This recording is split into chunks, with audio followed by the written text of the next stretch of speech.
The X Zone Radio Show with Rob McConnell is largely an opinion talk show.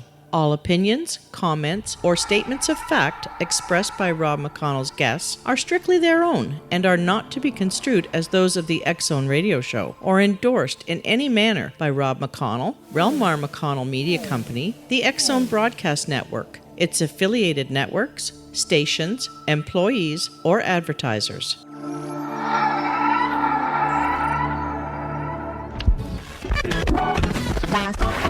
All Hit Radio.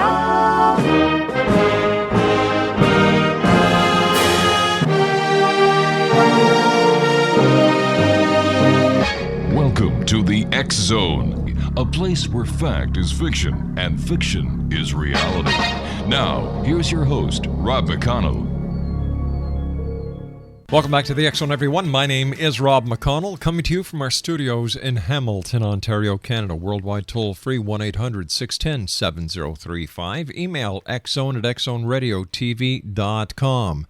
On MSN Messenger, xzoneradiotv at hotmail.com, and our website, www.xzoneradiotv.com. X Zone Nation, my guest this hour is Philip Demers. We're going to be talking about the animal abuse at Marineland in Niagara Falls, Ontario, Canada. Now, Marineland is a marine and amusement park located in Niagara Falls. It is also one of the most widely publicized and yet controversial captivity facilities in Canada. Established more than 4 decades ago, Marineland has been the target of intense local, regional, and international criticism for keeping whales. By the way, they currently house the largest group of captive belugas in the world, dolphins, and pinnipeds, for its ongoing removal of significant number of whales, dolphins, and pinnipeds from the wild, and for providing their terrestrial animals species with barren, often overcrowded conditions. Now, ZooCheck has conducted numerous investigations and highlighted problematic conditions and practices at Marineland to the local, regional, and national authorities, media, and the public. ZooCheck has also lobbied for a provincial zoo licensing act that would include standards of housing and care for captive facilities and for federal restriction on the importation of marine mammals for display. Those initiatives are ongoing, and there was a great article in the Toronto Star going back to August the 15th. It was written by Linda Dybel. And in it, she says, what the public doesn't see is the deterioration of marine mammals that become sick, suffer loss, skin damage, and even blindness because of the recurring water problems. According to Linda, trainers also point out the chronic staffing shortages and leave trainers unable to provide a minimum standard of care for animals to do well in captivity. Joining me now, X Zone Nation, is Philip Demers. He is the ex-chief trainer of Marineland in Niagara Falls, and he wants everyone listening to go to this website, www.change.org/Marineland, and sign the online petition. Once again, that's www.change.org/Marineland. And if you'd like to follow them on Twitter, at Walrus Whisperer. Philip Demers joins me now. And Philip, welcome to the X Zone. You see the commercials on TV. Everybody looks so happy. The animals look so happy. And yet it's a totally different picture that you have brought forward, bringing to the readers and the world, basically, the atrocities that are happening there, and how come they have been able to get away with this for so long. Well, Marineland and the owner, John Holder, have had a lot of political clout, given the fact that his business has been so successful. So he managed to hide people under the umbrella of fear, namely his employees, both past and current, and anyone who's tried to speak up against him. There's now stories of former lawsuits and other type of hush campaigns that he's strong-armed historically. So he's managed to hide the truth in the way that he operates for a long time. But as his evolution, we now have social media and cameras the size of pens. Yep. And alas, people can surmise the truth of their own and use their own perspective in looking at the videos and photos that have since, and most recently, and I anticipate more to come. They've all been published via YouTube and the Star investigation. So I implore people to go take a look for themselves, because those images and videos have no ego or real agenda. They are exactly what they are, just raw in nature and ready for you to make a proper assessment for yourself of what the truth is behind Marineland. Philip, stand by. You and I have to take a 2-minute commercial break. Exonation, Philip Demers is our special guest. www.change.org/Marineland is the website to sign the online petition. Go there right now. Sign up. I'll be back with Philip Demers on the other side of this 2-minute break. Don't go away.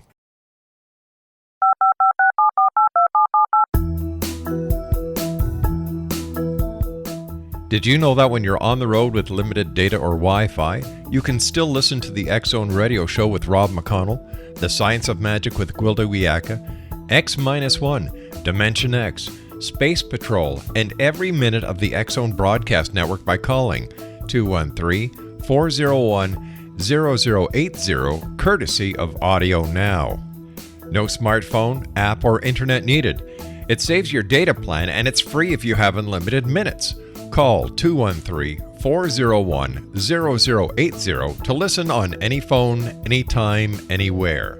Remember, 213-401-0080 for the best of the paranormal, parapsychology, and sci-fi radio programming anywhere, 24/7, 365. Exonation, Philip Demers is my special guest. He is the former ex-chief trainer at Marineland in Ontario, Canada. He'd like everyone listening today to go to www.change.org/Marineland and sign his online petition. We're talking about animal abuse at Marineland. And Philip, how did you get to be an animal trainer? Have you always had a love for animals? Love for animals, indeed, but this was never in my even short-term plans to work in that capacity. But I was just as young and confused as a lot of other 20-year-olds out there, and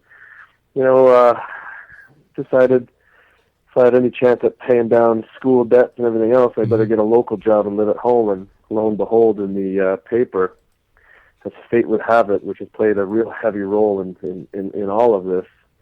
It was a job application, rather an advertisement for a marine mammal training assistant. So I picked up the phone, and 12 years later, here we are. Wow. Do you, as a trainer, and do the other trainers form a bond with the animals that are in their charge? Well, obviously, to the best of our abilities, everyone has their sort of skill set in what they do. Everyone brings their strengths to the table to sort of form as best a team we can. But in saying that, especially in the most recent years, the trainers, or at least those with experience, have either up and left or have been pushed out the door.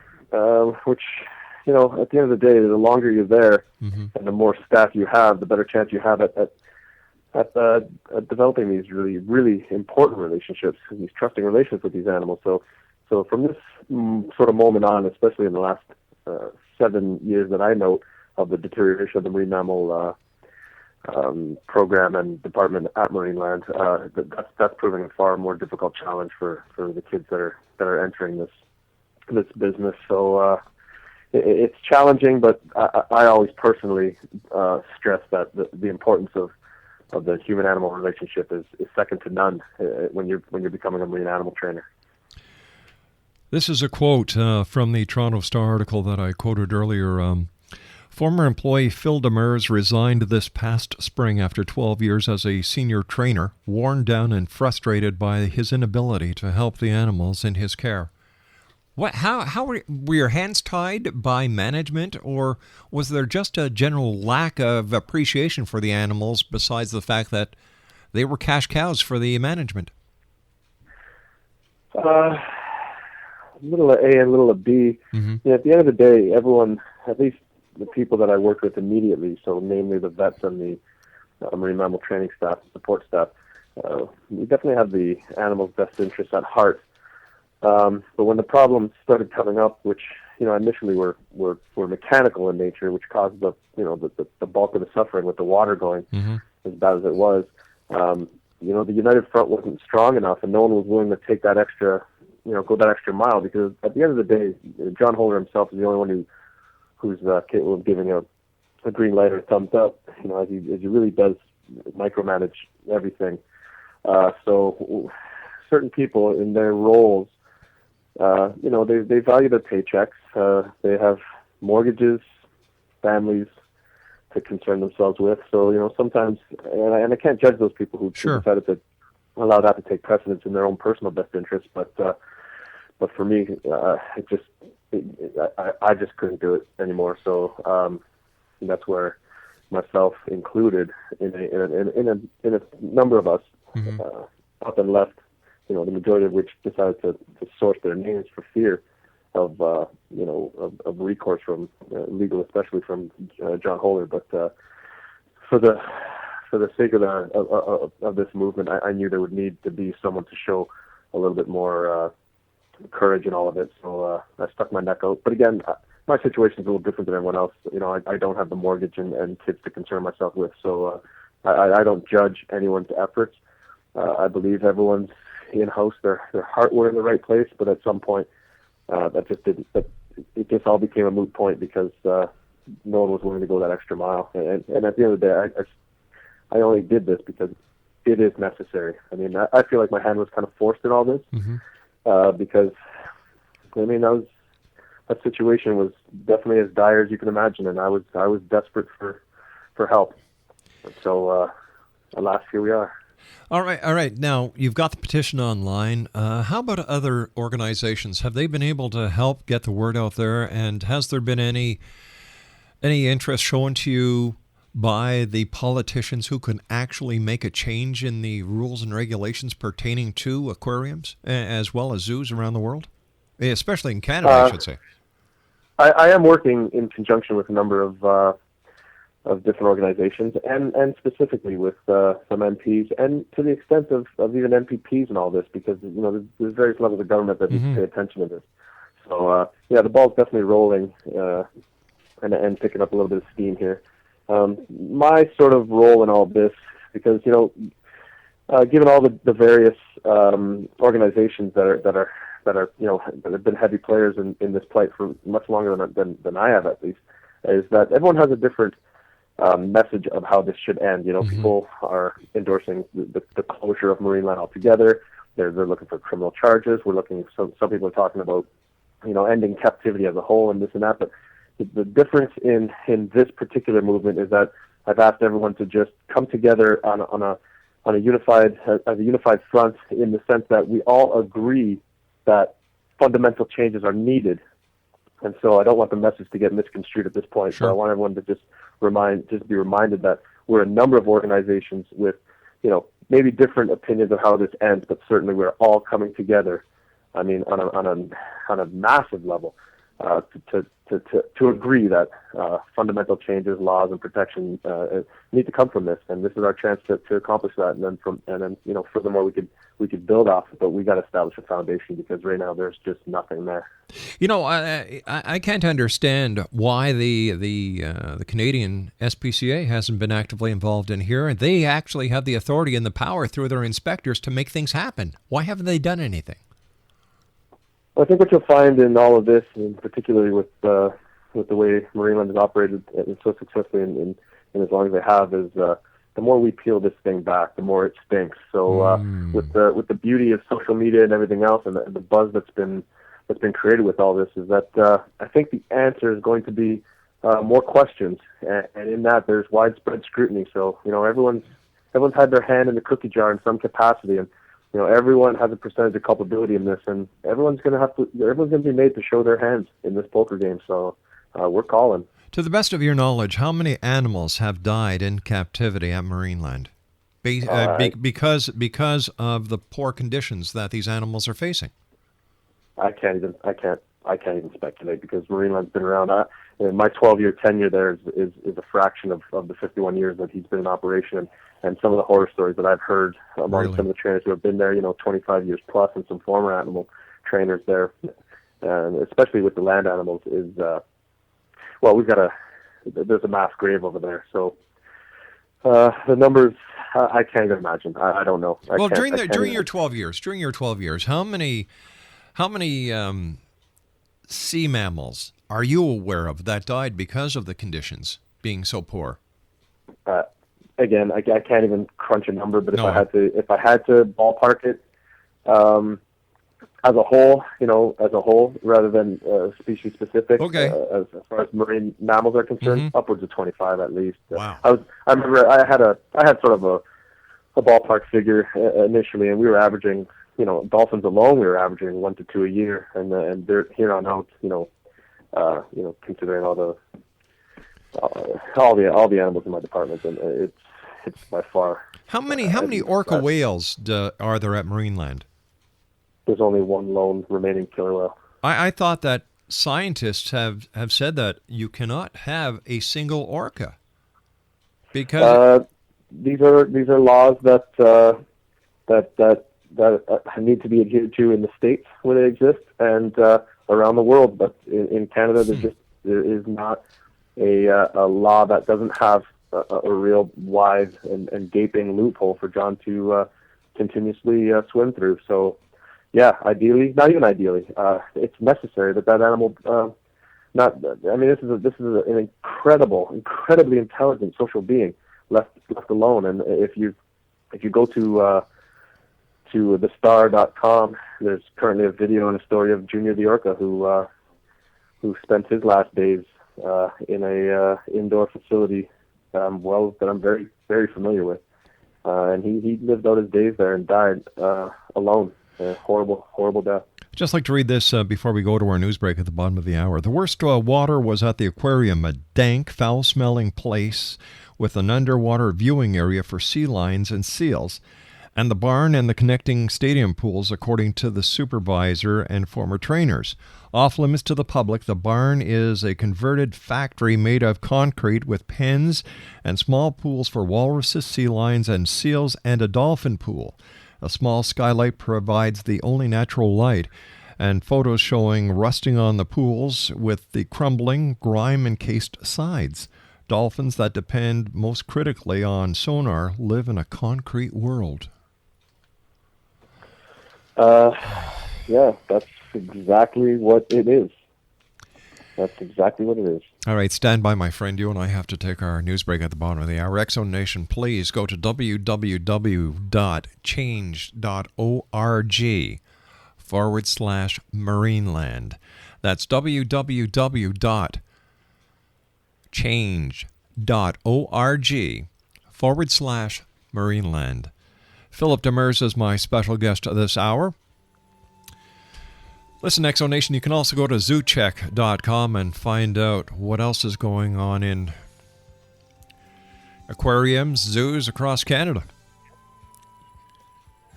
You're going to be shocked. I was. We need people like Philip and the other people who are out there in ZooCheck and other organizations who are listening to the animals, who understand what the animals are saying, and are the voice of communications between the animals and us. Supposedly, the most intelligent race going. I don't think we are. I think we're at the bottom of the scale. I'll be back on the other side of this break. Don't go away.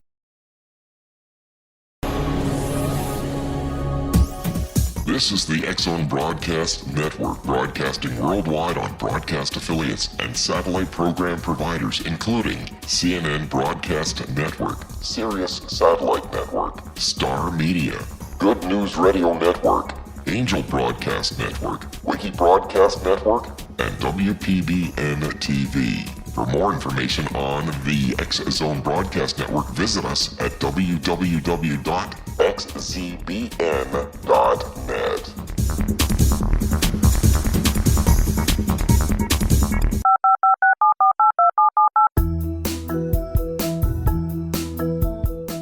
Did you know that when you're on the road with limited data or Wi-Fi, you can still listen to the X-Zone Radio Show with Rob McConnell, The Science of Magic with Gwilda Wiyaka, X-1, Dimension X, Space Patrol, and every minute of the X-Zone Broadcast Network by calling 213-401-0080, courtesy of Audio Now.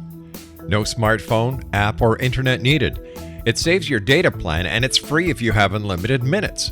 Call 213-401-0080 to listen on any phone, anytime, anywhere. Remember, 213-401-0080 for the best of the paranormal, parapsychology, and sci-fi radio programming anywhere, 24/7, 365. Welcome back, everyone.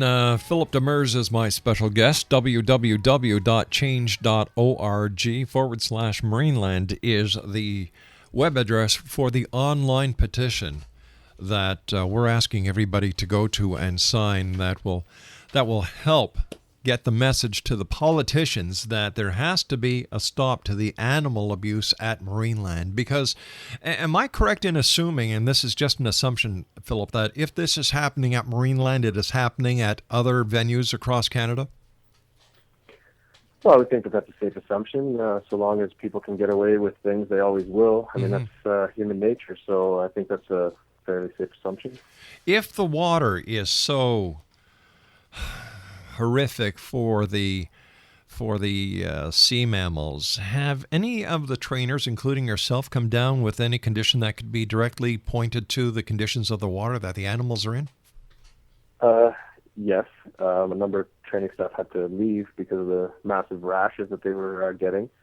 Also, there was a period where we were all being, for the most part, poisoned by an ozone generator machine that was being vented indoors. And, the ministry stepped in and mandated that John, fix the problem and have the machine vented outdoors. But, this caused a great deal of health issues with, trainers, both current and especially former, because a lot of people had to leave because of this. But more and more people are coming out of the woodworks with their own stories of how their health was affected. I know in my being away from that environment now 3 months plus, I've never been healthier in my entire life, that's for sure. Something that just escapes me. I used to be at 610 CKDB in St. Catharines, and I was also not only the executive producer of programming, but I was also the director of promotions. And we used to go throughout Niagara, and of course we'd pass Marineland, and the place was always packed. Now, when you're making $48.53 per adult, and then kids, I believe, is $39.95, with all that money being poured into Marineland, to sit here and try to fathom that these animals are suffering because of a lack of management, it's just unbelievable. Well, you're exercising the rationale of an empathetic human being, and we can't all exercise that rationale. And my guess, at least, and I would say an educated guess, is that other best interests come into play when John starts to consider whether or not he's doing the right thing over there. And I don't know that that thought even crosses his mind, because he's been operating exactly as he always has for a long time. So maybe one day a light will go off in his head, but let's be that spark. I mean, change is change. Well, it doesn't matter whose hand creates it. So whether it's forced or not, I mean, at the end of the day, John does have the opportunity to do the right thing here. Who is, or what does the CAZA stand for? Who are they, and who do they serve?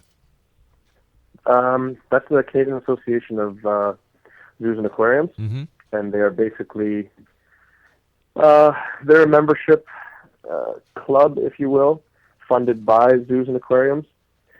So you can imagine that, their purpose is to bring together these communities of zoos so that they can, through their membership, be allowed to trade and or acquire animals with ease.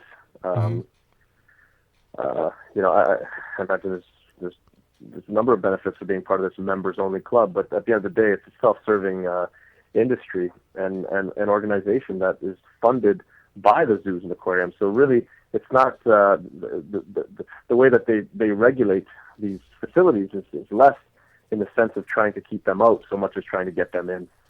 I know very little about zoos except that, as a consumer and as a visitor, as a dad and a grandfather taking my children there, and the same goes for aquariums.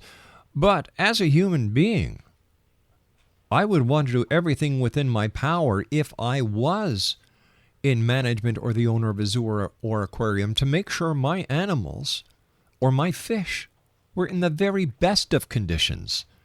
It's, having this kind of water that the animals were kept in, that would just like placing a human in a closed room that was totally polluted.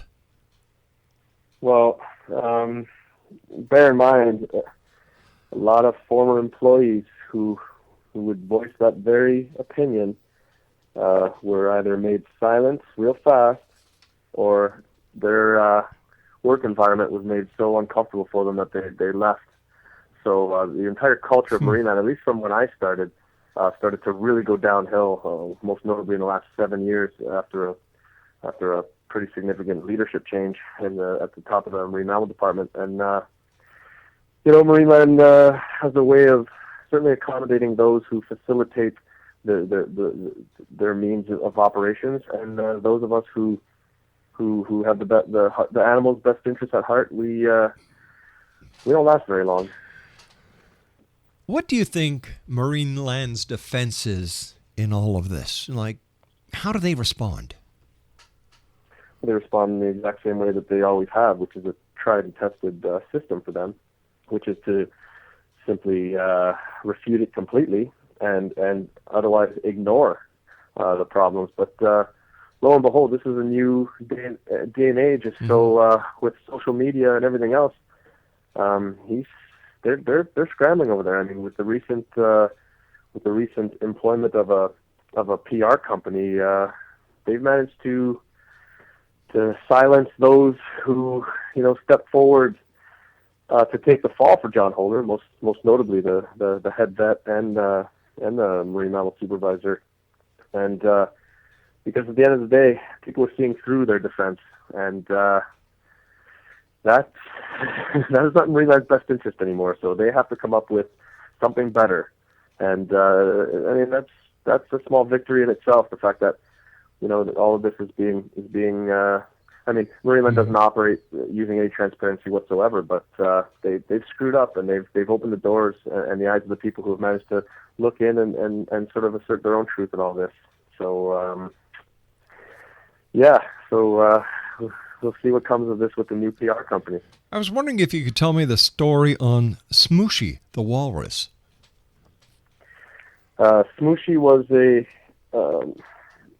a wild-caught 18-month-old female Pacific walrus that came to us back in 2004, and she was really ill, and it just broke my heart to see her in the health that she was in, and I, along with other people, just worked 24/7 on trying to keep this animal alive, and in doing so, scientists would say that something triggered in her brain circuitry, which rather opened her brain circuitry and allowed for what's called an imprinting to occur. And this is traditionally what happens between calf and mothers in the wild. Right. So what happened was at 18 months old, that brain circuitry opened, and she imprinted on me. So she recognizes me as a maternal figure in both all of my senses. So in my smell, in the sound of my voice, in how she sees me. So it's my relationship with her is really it's an anomaly, and it's something that I really believe the scientific community, even though the scientific community tries to exercise more of the anthropomorphic side of things, where they say that she imprinted on me. I like to just say that she loves me, and I reciprocate that love for her, because I love that animal, and I really believe, for the sake of the scientific community and all of humans and mankind, I mean, this relationship between Smoosh and I needs to be preserved. And because of the sensitive nature of that relationship, her well-being is certainly compromised by not being there. And I'll tell you, on more than one occasion, and even most recently, I've had to intervene to have her do things that she would otherwise not do, so she could receive the much-needed medical help that she needs. And I'm no longer available to help her in that capacity. So time is really of the essence with that animal. I'm nervous that I don't know what condition she's in anymore. Last time I saw her, she was emaciated. She was lethargic. She'd lost, I mean, I can't speculate, but upwards of hundreds of pounds, even maybe 300 pounds. And I mean, I got in there and we got the necessary medication to her, but I'm no longer available to intervene like that. So at the end of the day, in all of this, I do have an invested interest in getting her removed from that facility so that she and I can be reunited and she can live out a more healthy and fulfilling life than being allotted to her now, because she is an anomaly, and if I'm not there, her life is being compromised a far greater deal than any of the other animals.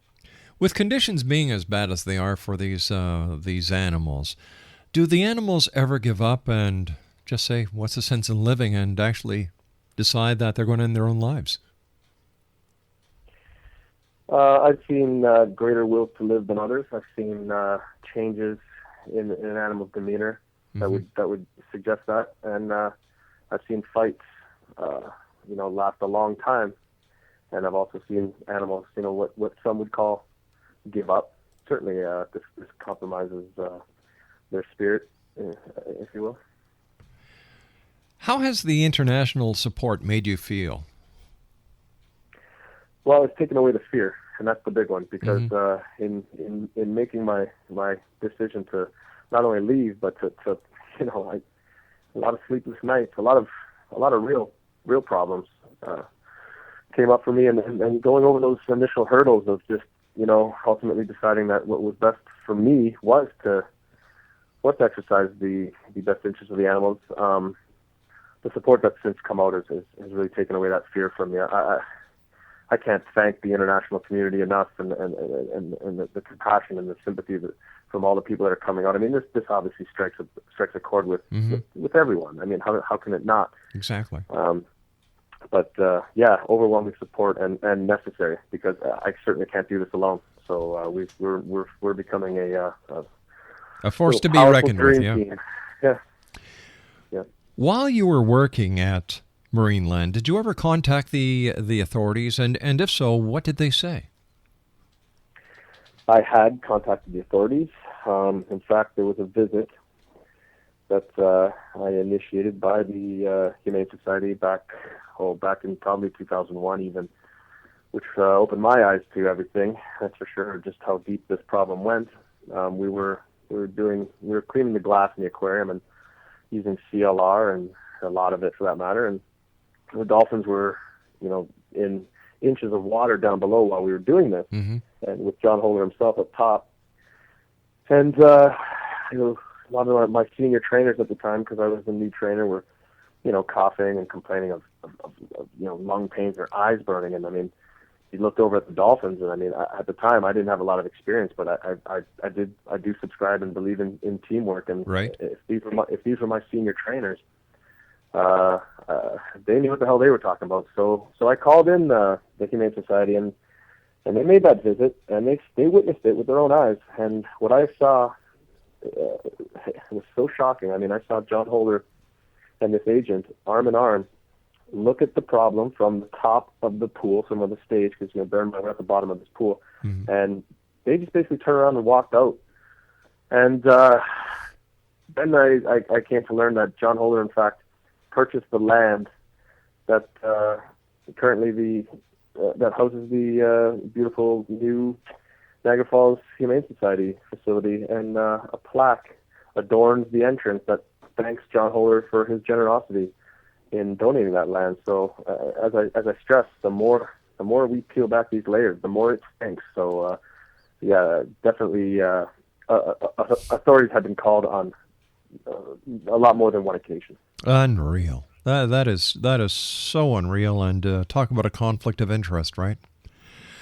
Listen, Yeah. my friend, you and I have to take our final break. We'll be back on the other side of this commercial.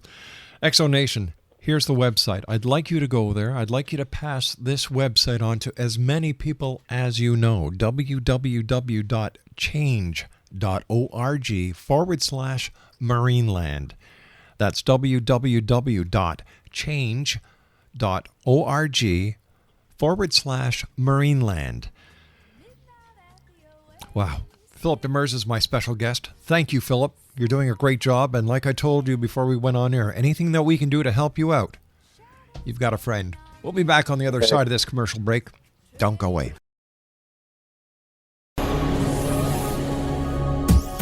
This is the X-Zone Broadcast Network, broadcasting worldwide on broadcast affiliates and satellite program providers, including CNN Broadcast Network, Sirius Satellite Network, Star Media, Good News Radio Network, Angel Broadcast Network, Wiki Broadcast Network, and WPBN TV. For more information on the X-Zone Broadcast Network, visit us at www.xzbn.net.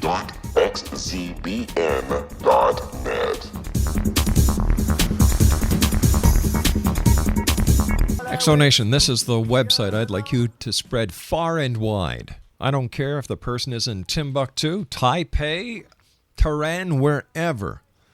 Especially here in Ontario, because I want the Ontario politicians to know exactly how you, the listeners throughout our affiliates in Ontario, how you feel about what you're going to read and what you've heard tonight here on this show. The website is www.change.org/Marineland. Once again, www.change.org/Marineland. Philip Demers is my special guest this hour.